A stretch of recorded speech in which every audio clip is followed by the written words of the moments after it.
பாவியாக இருக்கிறேனே என்னையும் ஆண்டவர் நேசிப்பாரா அப்படின்னு நீங்கள் கேட்டிங்கன்னா, எஸ், உங்களை தான் ஆண்டவர் நேசிக்கிறார்.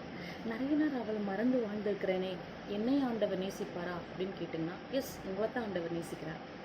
அவருடைய அன்பை நிறைய நாள் புரியாமல் வாழ்ந்துருக்கிறேனே என்னையும் ஆண்டவர் நேசிப்பாரா அப்படின்னு கேட்டிங்கன்னா, எஸ், உங்களை தான் ஆண்டவர் நேசிக்கிறார். என் வாழ்க்கையில் இவ்வளோக்குள்ள ஆண்டவர் என்னை நேசிக்கிறதுக்கு நான் என்ன தவம் செஞ்சேனே தெரியலையே அப்படின்னு யோசிக்கிறீங்களா?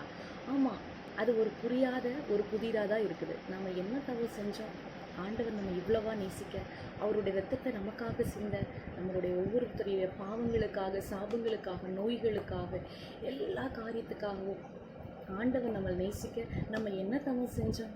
ஒரு விஷயம் யோசிச்சு பாருங்க.